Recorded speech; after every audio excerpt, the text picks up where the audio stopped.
Good morning to all. Welcome to TSN school. हम पढ़ रहे हैं कक्षा 10वीं हिंदी की पाठ्य पुस्तक संचयन भाग 2 का पाठ्यक्रम। आज हम पाठ 3 पढ़ेंगे। पाठ 3 में आपको लेखक राही मासूम रजा द्वारा लिखी गई एक कहानी दी गई है जिसका शीर्षक है टोपी शुक्ला। इसका आज हम भाग 3 पढ़ेंगे। भाग 2 में हमने पढ़ा कि टोपी को इफ़न के घर दादी के सिवा और कोई अच्छा नहीं लगता था, क्योंकि जो इफ़न की जो दादी थी वह उसे बहुत प्यार करती थी और उसकी माँ की जो बोली या भाषा थी वो इफ़न की दादी से मैच करती थी, मतलब दोनों एक ही भाषा बोलते थे। और जो इफ़न की जो दादी थी वो बहुत लाड़ दुलार करती थी और किसी के डांटने पर भी उसे डांटती थी, और उसकी जो दादी डांटती थी तो उसे वह शब्द भी शक्कर के खिलौने जैसे लगते थे। फिर जब उसे इफ़न के घर वह जाता था तो वहाँ पर अलग अलग तरह के शब्द सुन के आता और वही शब्द वह अपने घर में भी दोहराने लगता। इस पर उसके घर में बहुत लड़ाई हो जाती और वह लड़ाई टोपी से शुरू होकर उसकी माँ तक चली जाती थी। अब हम आगे पढ़ते हैं पेज नंबर 38 से। उस दिन टोपी बहुत उदास था। ये उदास क्यों था टोपी? क्योंकि इस दिन इसको इसकी माँ ने बहुत मारा था। किस वजह से? टोपी ने अपनी माँ को माँ ना कहकर अम्मी शब्द का प्रयोग किया। वह अभी इतना बड़ा नहीं हुआ कि झूठ और सच के किस्से में पड़ता, और सच्ची बात तो यह है कि वह इतना बड़ा कभी नहीं हो सका। उस दिन तो वह इतना पिट गया था कि उसका सारा बदन दुख रहा था। वह बस लगातार एक ही बात सोचता रहा कि अगर एक दिन के वास्ते वह मुन्नी बाबू से बड़ा हो जाता तो समझ लेता उनसे। परंतु मुन्नी बाबू से बड़ा हो जाना उसके बस में नहीं था।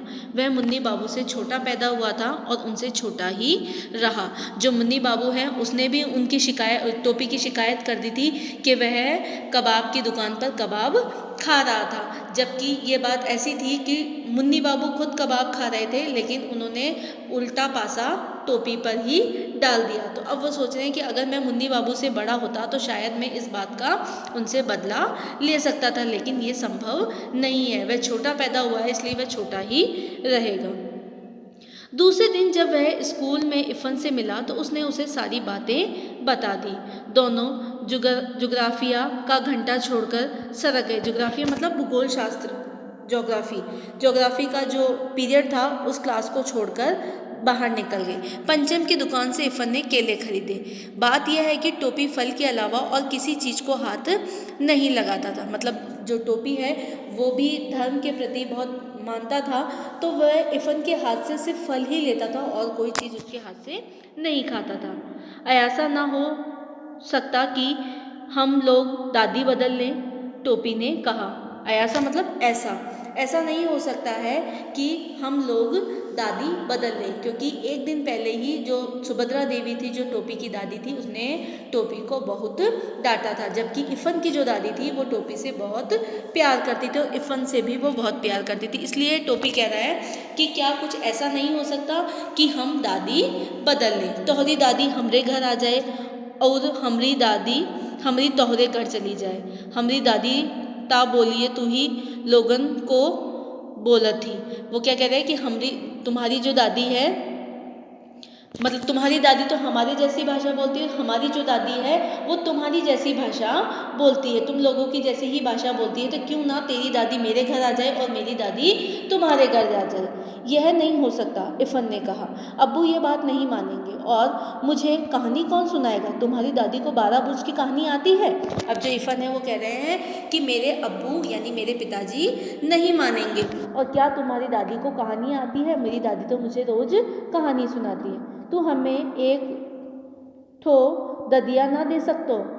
वो कह रहा है कि क्या तुम मुझे तुम्हारी दादी नहीं दे सकते हो? टोपी ने खुद अपने दिल के टूटने की आवाज़ सुनी, मतलब उसे लगा कि सचमुच ये मुझे अपनी दादी नहीं देगा, तो उसका दिल टूट गया और टूटते दिल से रुआसा होकर, रोने जैसा होकर उसने बोला कि क्या तुम मुझे अपनी दादी नहीं दे सकते? जो मेरी दादी है वह मेरे अब्बू की अम्मा भी तो है, इफ़न ने कहा। इफ़न उसे समझाने का प्रयास कर रहा था कि जो मेरी दादी है वो मेरे अब्बू की अम्मा भी है और मेरे अब्बू इस बात को नहीं मानेंगे। यह बात टोपी की समझ में आ गई। तुम्हारी दादी मेरी दादी की तरह बूढ़ी होगी? तो टोपी ने कहा हाँ। तो फिक्र ना करो। इफ़न ने कहा, मेरी दादी कहती है कि बूढ़े लोग मर जाते हैं, हमारी दादी ना मरी है। जो टोपी है वो कह रहा है कि मेरी दादी कहीं मरने वाली नहीं है। मरेगी कैसी नहीं? क्या मेरी दादी झूठी है? ठीक उसी वक्त नौकर आया और पता चला कि इफ़न की दादी मर गई है। जो ये लोग, जो टोपी और इफ़न दोनों एक दूसरे से बात कर रहे हैं कि जो बूढ़े लोग होते हैं वो मर जाते हैं, तो टोपी कह रहा है कि नहीं, मेरी दादी कोई मरने वाली नहीं है। उतने में ही खबर आती है स्कूल में और इफ़न के पास कि उसकी दादी मर गई है। इफ़न चला गया, टोपी अकेला रह गया। वह मुंह लटकाए हुए जिम्नेजियम में चला गया। बूढ़ा चपरासी एक तरफ बैठा बीड़ी पी रहा था, वह एक कोने में बैठकर रोने लगा। क्यों? क्योंकि उसको इफ़न की दादी से बड़ा ही लगाव था। शाम को वह इफ़न के घर गया तो वहाँ सन्नाटा था। घर भरा हुआ था। रोज़ जितने लोग हुआ करते थे उनसे ज़्यादा ही लोग थे, परंतु एक दादी के ना होने से टोपी को के लिए घर खाली हो चुका था, जबकि उसे दादी का नाम तक नहीं मालूम था। मतलब वो सिर्फ दादी के नाम से ही जानते थे उसे। तो घर पूरा भरा हुआ था, रोज़ जितने लोग रहते हैं उनसे भी ज़्यादा लोग थे, लेकिन एक दादी के ना होने से टोपी को घर खाली खाली लग रहा था, क्योंकि जो इफ़न की जो दादी थी वही टोपी को बहुत लाड प्यार करती थी। उसने दादी के 1000 कहने के बाद भी उनके हाथ से कोई चीज़ नहीं खाई थी।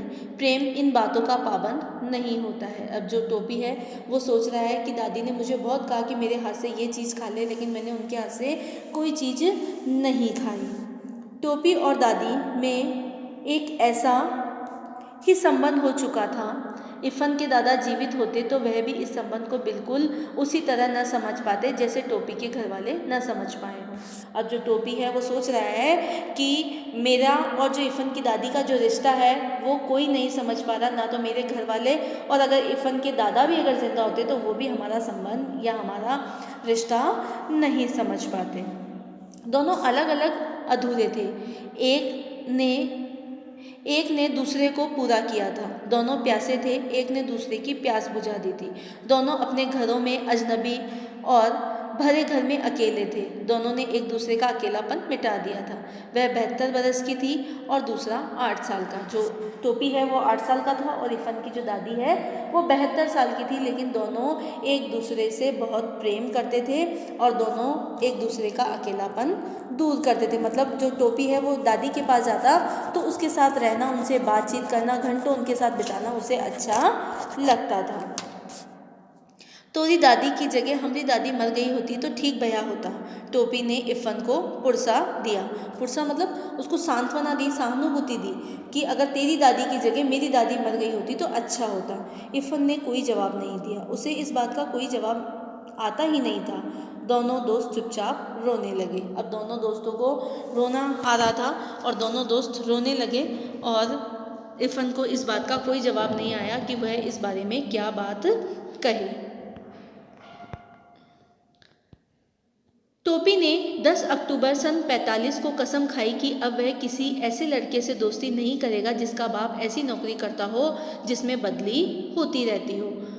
अब जो टोपी है वो कसम खा रहा है किस दिन? 10 अक्टूबर 45 सन 45 को ऐसी कसम खा रहा है कि वह ऐसे बच्चे से दोस्ती नहीं करेगा जिनका तबादला हो जाता हो, जिसका स्थानांतरण हो जाता हो। क्यों? क्योंकि अगर दोस्त का पिताजी का स्थानांतरण होगा तो दोस्त भी चला जाएगा। 10 अक्टूबर सन 45 का यूं तो कोई महत्व नहीं, परंतु टोपी के आत्म इतिहास में इस तारीख का बहुत महत्व है। अब जो लेखक है वो कह रहे हैं कि 10 अक्टूबर का ऐसे तो कोई महत्व नहीं है कि उसने कसम खाई है कि वह किसी लड़के से दोस्ती नहीं करेगा, लेकिन टोपी के आत्म इतिहास में, मतलब उसकी जो खुद की जीवन का जो इतिहास है उसमें उस तारीख का बहुत महत्व है, क्योंकि इस तारीख को इफ़न के पिता बदली पर मुरादाबाद चले गए। जो इफ़न की, पहले तो उसकी दादी मर गई और दादी के मर जाने के कुछ दिन बाद ही उनका तबादला हो गया, उनका स्थानांतरण हो गया और वो कहाँ चले गए? मुरादाबाद। मुरादाबाद वो चले गए तो इफ़न भी वहाँ पर चला गया। इफ़न की दादी के मरने के थोड़े ही दिनों बाद यह तबादला हुआ था, इसलिए टोपी और अकेला हो गया, क्योंकि दूसरे कलेक्टर ठाकुर हरिनाम सिंह के 3 लड़कों में से कोई उसका दोस्त ना बन सका। डब्बू बहुत छोटा था, बीलू बहुत बड़ा था, गुड्डू था तो बराबर का, परंतु केवल अंग्रेजी बोलता था।